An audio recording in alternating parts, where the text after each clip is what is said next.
Stick to it. The Japanese timeline is pretty tough, but worthwhile, because hopefully by the end of the year, hopefully we'll have a UTC established, but we already have something really nice going. Keep in touch with your people. It's all about people. Sometimes you do a lot of work for limited output, so it is. And you must have mentors that can mentor you properly. And that doesn't mean you employ a whole series of professional mentors. I'm afraid it's a friend, someone you met at a conference, and your supervisor could be your next door neighbor, not at home, hopefully, could be a mentor on a personal capacity, but not in research. It must be someone who knows your research area. And with that, I think I'm pretty much done and completed what I wanted to say. Thank you very much for listening.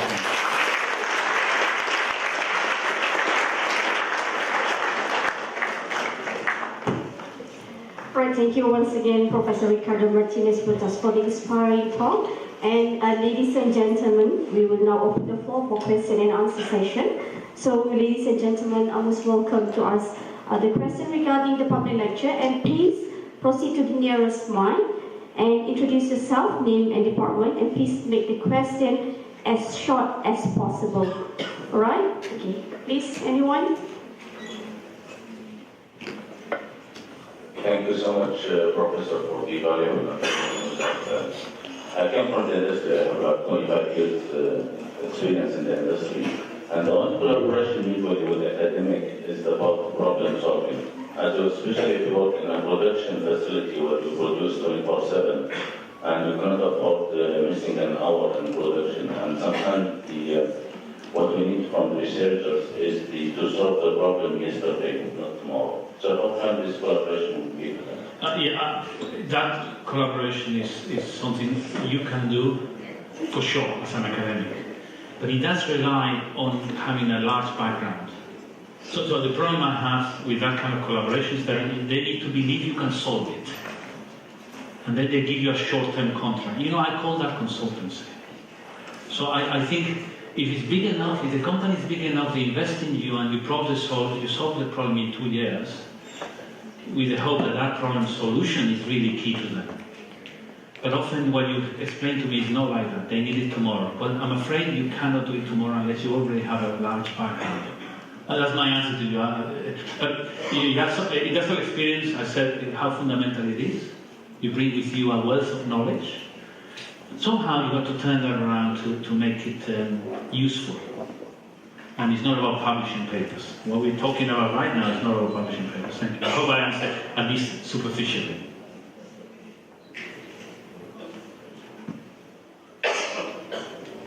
Come on, I don't bite, I can assure you. Hey, thank you very much. I'm Chi from Imperial Science. This is my first year at Imperial. I'm very new, so I'd like to ask something interesting. So we talk about working with other people and collaboration. So I would like to know, how do we deal with the problems, personality clashes when we work together? And it's a very big problem, although it seems small. Yeah, it was a absolutely amazing question. It is impossible to have a team that does not have personality clashes. In fact, I would say further, if you have a team development and you choose the next member of the team, please choose someone different to yourself. Because that person that might give you a little bit of trouble sometimes, because it's not like me. It doesn't like to go out and have coffee, which I love having with my team. It's different to me. That person will bring you a wealth of knowledge and approach. How do you deal with conflict? It's called conflict resolution. I do different ways, and I deal with conflict often. Because I'm head of division and I have conflict. Perhaps I have the most conflicted division in the world that has changed in the last few years. Had a lot of trouble. And it's to acknowledge. The first thing is to acknowledge. More often than not, by lack of acknowledgement, people get antagonistic. So one thing I employ in my team, wherever possible, acknowledge. So that was a really nice piece of work. Acknowledging in a different way. I'm acknowledging somebody's performance. That was really good. You know. That's acknowledging somebody's work. And often managers don't do it often enough. Acknowledge somebody's work. If you have conflict, I have currently a conflict I'm trying to manage with a colleague. I'm the mentor of this colleague, unofficially. And he came to me and said, Ricardo, I have two people. They both think they should first authors on the paper. And he's gone all the way to the head of the department, beyond the head of the department. How can I handle that conflict?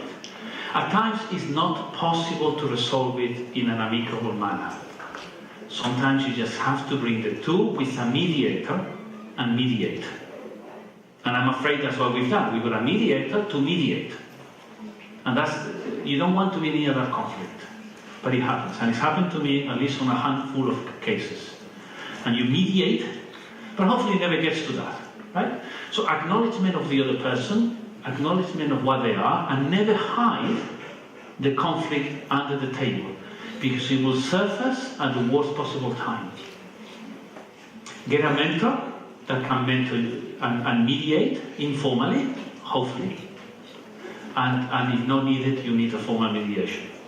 I don't know if that helps you, but it's absolutely, the conflict is common. And conflict is not a bad thing when properly managed. It's just we're not very used to it in Asia. We don't like conflict in Asia. I can assure you, in the United States, they love conflict. But they know how to manage it. Because above everything else, there is respect. I've worked in the US briefly, very briefly, I know. Above everything else is respect. And disagreement can happen, but it's respect.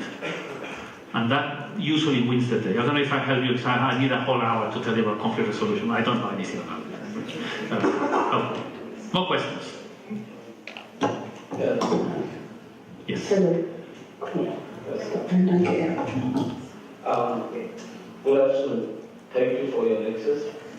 My name is Afrumi Ida from the School of Education, Faculty of Social Science and Humanities, UTM. My major is curriculum instruction. My question is, discipline is one thing that makes one truly successful, and time management also. Can you please share from your personal experience, how do you manage your 24 hours? You want the number of my wife?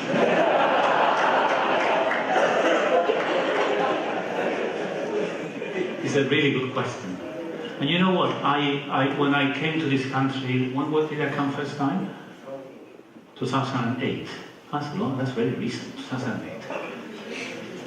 So there are many things I learned.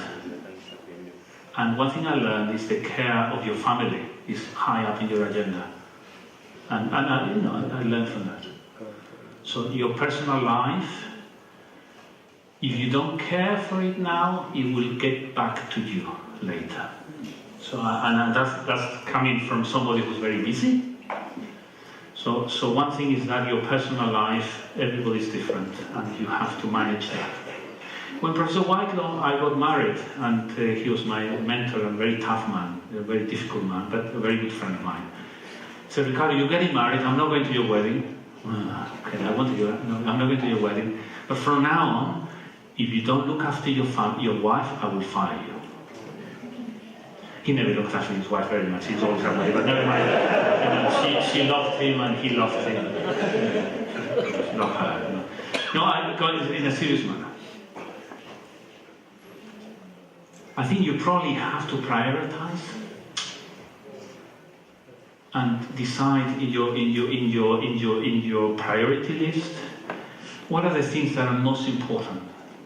And you could say to me, no, you could say that, but you could say what are the things that are more important to the job, to the people around me. And it's very hard. It's very hard. You ask me the hardest question, which is how I manage my priority list. And most often than not, goes via people. And people is often what drives me to take priority. And I act quickly whenever there's a personal need on somebody. And that takes a lot of my time. But because I'm not Superman, you just fail on many occasions. So, what in science, family aside, which is your top priority, in science, what is that top curiosity-driven research that I want to undertake? That surely has to come up quite high up in your agenda of priorities. If you forget teaching, you'll never be appointed at Imperial College, because teaching has got to the very top of the agenda. So why don't you enjoy teaching, at least? Try to enjoy it, and therefore it becomes less painful. My head of department 3 times back said, I want to remove the word teaching load. Do we ever use the word teaching load? Okay, now you're not going to for now, right? Because there's no load about teaching. It's not a load, it's a privilege. So if that is your attitude, it's wonderful, it's great stuff. I'm going to teach these very clever people in the 4th year engines, and I'm going to love it because it's a privilege to teach them. So I think, what is your top level exciting idea? Don't leave that to one side. And if you've got to do other things, try to at least enjoy them. It might be, maybe you can shape your life. I work from, Dr. Raju knows, I work from about 8 o'clock. 8:15 I have a coffee, he knows where, that's how he gets me when I'm in London. And all this, so at 8:15, only that very few people get me at that time, I don't like to be disturbed. And 8:15 I have a coffee, I go to college, and I leave at 5:30 from now on. I try very hard to be there at 5:30, somewhere 6 o'clock. That's my day. I take a lunch break, usually half an hour to an hour, and I don't take a lunch with on. Generally, when I can, I take it on my own to take a walk and come back to refresh my mind. And when I can't, which is 70% of my time, I have lunch with somebody else. But the 20% I go on my own, and I can come back refreshed. This is my day. I don't work in the evening except half an hour emails, and at weekends I might work 3 or 4 hours. But that's not what my wife thinks. So give her a call. Hard work, very hard work to balance. Excuse me, Professor.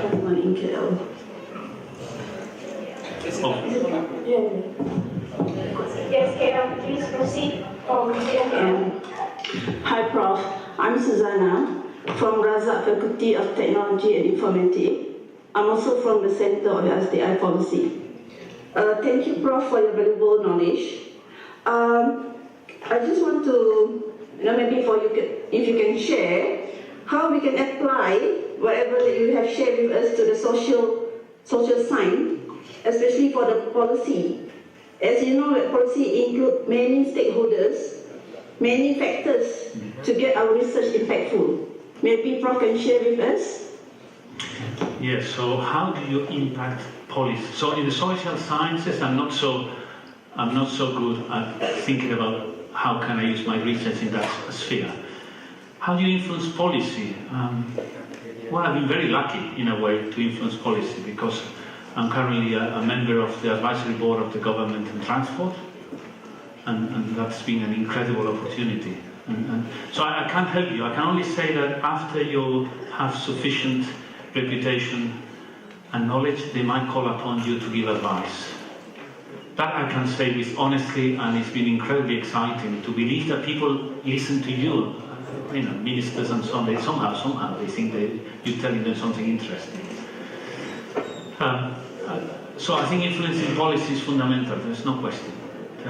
I don't know how to advise you, except to say that if you're good enough over time, hopefully you'll be asked to give advice. And that's all I can say. It's a question up here. Okay, thank you, Prof. Thank you. And next to her is my PhD student, Ursula. And just to say, she's right there, she's waiting. Okay, good. This is Ahmed Sahar from Faculty of Computing. My question is, when you have been told that it will not work, was it the fuel and the motivation for your great achievement? Because I'm kind of going to say, please. Yeah, so this was Professor Whitelaw said it will never work, and he was like I said, a Glaswegian, very direct. And I was, but remember what I said? I had already applied for the money. I already got someone believing in it, and I knew it would work. I knew that the heat transfer levels, I can't tell you the detail, was sufficiently manageable to make it work. But it was risky.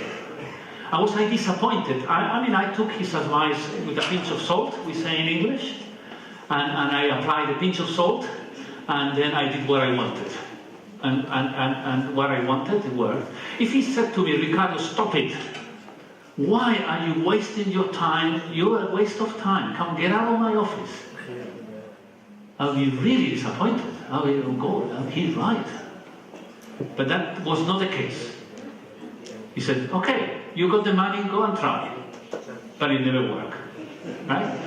And so you've got to stick to the belief that what you're doing, based on the foundation of science, is likely to deliver. And that's what I had the belief. And I had a very good collaborator who's now professor at City University in London, who had done some of the calculations to reassure us that it would work. And if it doesn't, we'll downgrade it, and it won't work as well. Anyway, it will be a little less good. But in fact, it ended up being good. So I was disappointed, yeah. But he's a good friend and he's a mentor. He could say to me, Ricardo, I don't mind, because he's my mentor, right? He's not my head of the department, he's my mentor. And I believe that he would tell me what he really feels. But I disagree, and I moved on. So I think there is a difference between imposition and dialogue. And he said, you do it. And that was the best decision I've made in the early part of my career. I hope I help you. So never get into a conflict. No one has told you you're not good enough. And if they are, no, your mentor, forget it. Put them to one side and don't worry about it. Someone said you're not good enough, you just get up. Well, don't worry about it. Just move on. And don't worry. If he says, I think you could do better, that's a different story. You could improve, that's great. So that's my answer to you. Thank you so much. I'm Abdullah Faisal from the Faculty of Chemical Engineering. I graduated from Masters. So my question is, what if your area of study, because the market keeps shifting over time, what if you, by the time you graduate, you see that your area has become less relevant? So what are the measures that in your opinion should be taken? Should you stick to that area or should you move on to something else? Okay, that's a really good question for me. Particularly because a lot of my research is in combustion engines, and you know combustion engines are meant to be spaced out over time. The question you pose is a day-to-day question for me. You see, I think we all intelligent people, and you have to use your knowledge, hedge your bets. You understand hedging your bets? You know, betting is, I use this in the sense of saying, I'm worried. You're worried, I'm worried. Combustion engines are out. So what am I going to do? All right. I do fluid mechanics and heat transfer. I'm going to use that knowledge to a parallel area. But I'm not sure if that area is going to succeed, right? You never know. But I'm going to start investing into that area. A bit of my time. And if you are, like me, quite past the stage of doing anything useful, you would then say, I'm going to do that with a very good friend. I've got a good friend, Dr. Greg Offa, very good friend of mine. I appointed him to the college. He's a reader right now. And I said, Greg, can we work together on battery systems? I can do heat transfer and fluid mechanics for cooling of batteries, right? So, because I'm a little worried as a researcher, I'm worried about the whole team behind me as well. So I'm starting already to invest into another area. But I can't close this and somehow move here. Because the next thing will happen, if this is not good, I have to move to another area. And I'm switching between areas like a sand, right? So I have my area, it's going to continue, but I'm going to look sideways, collaborate with friends in other faculties of other areas, and become a good joint collaborators, or something to offer, fluid mechanics and heat transfer in this case. And you know, right now we've just been given one of the 3 Faraday institutes in the UK. The UK has invested £400 million in battery research. And one is going to Cambridge, one is going to Imperial, the other one I forget, Warwick. And we just got a huge investment in battery systems. There is 26 researchers in battery research. £24 million type area. But at the foresight I had 5 years ago. Is Sham here? Sham, right there. And you put your hand up. right? Sham did his PhD with me on batteries. And he wonders why I know about it. But it was heat transfer and battery systems. I know about heat transfers. You know, that was a bet I made 5 years ago. A bet I made 5 years ago. So look sideways. Don't be frightened. Do not close down your area because you then become totally useless. But you know, moving sideways, it's okay. It's okay, right? Some areas are so long-standing. You know, like you know. House your area. It's just it's just an area. It's not going to walk away because I know that this area is, we know it's needed, pervasive, here to stay. Combustion engines are likely to die, right? And whatever your area is, don't worry about it. Look sideways. Get good collaborators. Invest. Malaysian government gave me a student. I invest on him, and I think hopefully that and it's not the money. I mean, worried, You're genuinely worried about the area because I hold a whole team of 20 people, 16 people. What are they going to do? We're moving, we're looking, right? Hopefully that's your answer. It's a very natural answer to me. Today's answer. It's not tomorrow, today.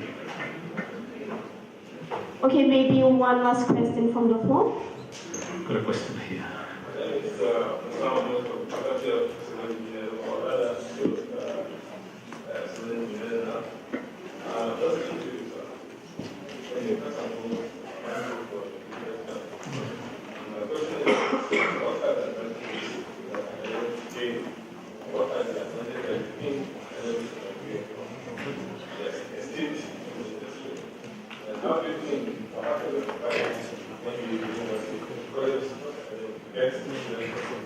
Okay, thank you. That was, you make reference to something I said at the start. Okay, what are the advantages? Manner of working, I'll give you a few. Manner of working in industry is different to academia. You have a boss. Number two, you realize in industry you have a boss. And we don't have bosses in universities, but we rely on something I call goodwill. Right? You definitely have a boss. And there's no question about it. And you're out.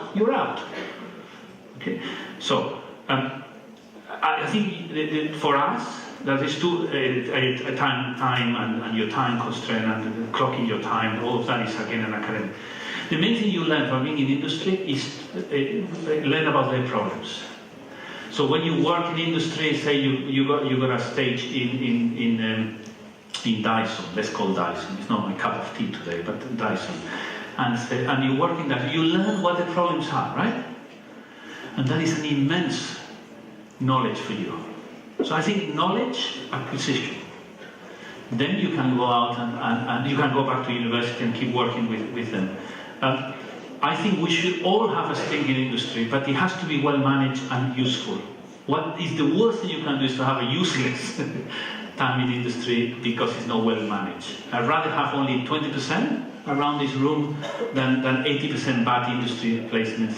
No, I'd rather have only 20%. Hopefully, so quality number one. Okay, thank you. All right, thank you once again, and please a round of applause for Professor